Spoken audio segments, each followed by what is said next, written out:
South Korea looks like a modern, fast-paced country. Skyscrapers, technology, busy cities.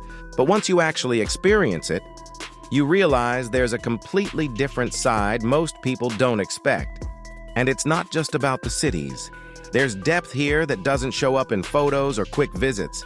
South Korea isn't just one experience. It's a mix of modern life, deep traditions, and natural landscapes.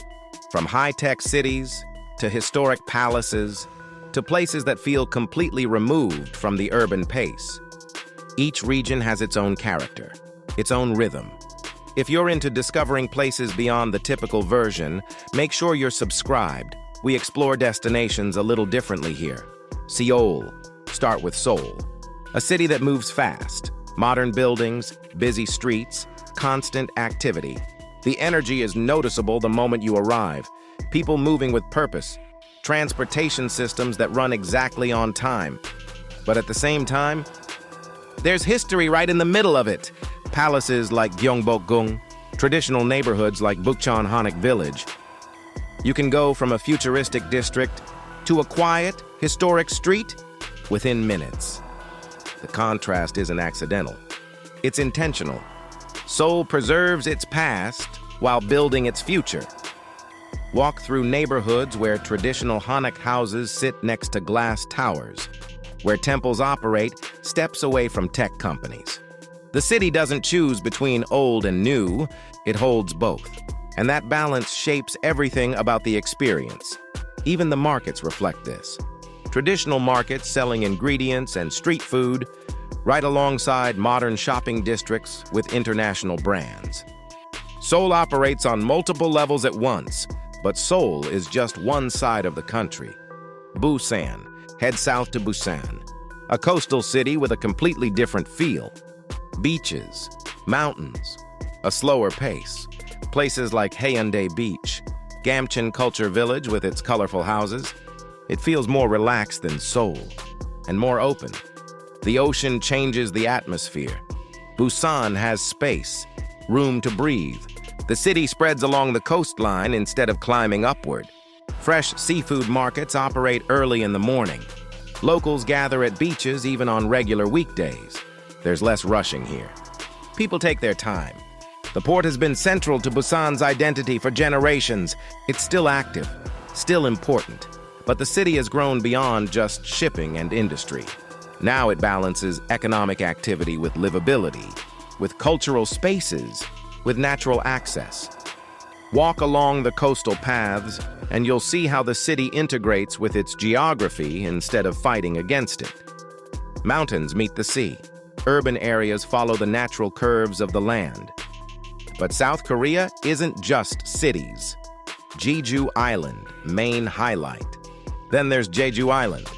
Completely different environment. Volcanic landscapes, waterfalls, open space. Hallasan Mountain in the center of the island. Coastal cliffs, lava tubes. This is where South Korea feels more natural. Less crowded, more relaxed, and very different from what most people expect. Jeju operates at its own pace. The landscape dominates the experience. Fields of volcanic rock. Forests that feel untouched. Coastlines where the waves hit black stone instead of sand. The island was formed by volcanic activity, and that geology is visible everywhere. Lava tubes you can walk through. Craters that have become lakes.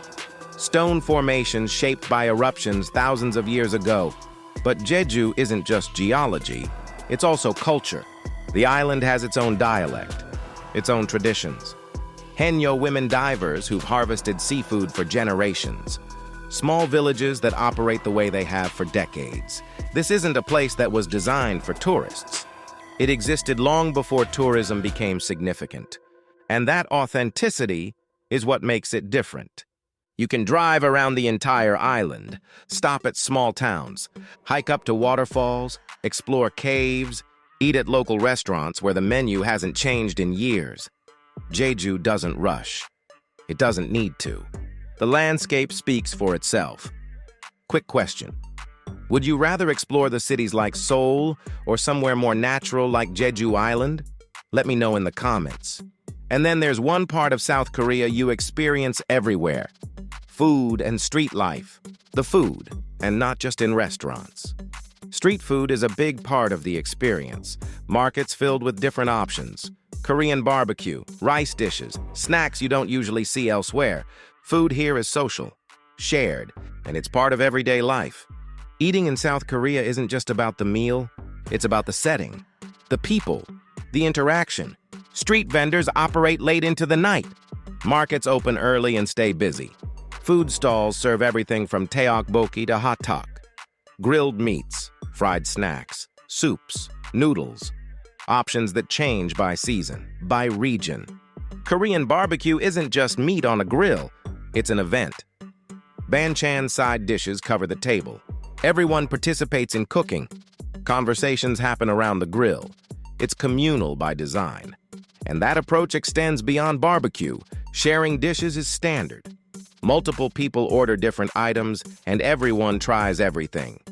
Food becomes a shared experience rather than individual consumption. Markets show this even more clearly. Vendors prepare food in front of you. You eat standing up or at small tables.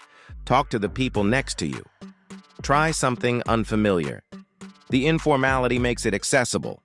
No reservations needed, no dress code. Just show up and eat. This is how locals experience food daily, not as occasional dining out, but as regular life. So what makes South Korea feel so different? Culture and lifestyle. It's the balance. Modern life mixed with tradition, technology alongside history, fast-paced cities, but also quiet spaces. This contrast is what makes the experience unique. South Korea doesn't separate these elements, they exist together. A temple might sit next to a subway station. A traditional tea house might operate in a modern building. Technology is everywhere, but so are centuries-old practices. People use the latest smartphones, but also participate in traditional festivals. The country modernized rapidly. Within a few generations, it transformed completely. But that speed didn't erase what came before. Instead, there's this constant negotiation between old and new. You see it in architecture, in daily routines, in how people approach work and rest. Cities are efficient and everything runs on time. But step into certain neighborhoods and time slows down. Traditional crafts still operate. Calligraphy, pottery, weaving, not as museum pieces, as living practices. This balance isn't perfect. There's tension sometimes, between preservation and progress, between tradition and innovation. But that tension is part of what shapes the culture, what makes it dynamic. So what is South Korea really? It's not just modern. It's not just traditional. It's both.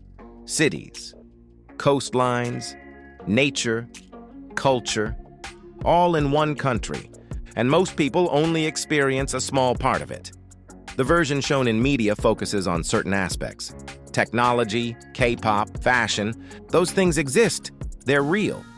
But they're not the complete picture. There's so much more happening simultaneously. Rural areas with different rhythms. Islands with unique ecosystems, mountain regions where life moves slower. Historic sites that aren't crowded tourist attractions, but quiet places locals still visit. South Korea contains multiple experiences, multiple environments. You could visit 3 times and have completely different trips. Seoul one time, coastal cities another, rural areas and islands the next. Each would feel distinct. Each would show a different side of the country. That's why South Korea isn't just what you expect. It's more than that. The depth reveals itself slowly, through repeated visits, through going beyond the main attractions, through talking to people who live there. If you enjoy exploring places like this in a different way, make sure to subscribe. There's a lot more coming. And let me know in the comments, what part of South Korea would you want to experience most? The cities, the coastal regions, the islands, or something else entirely?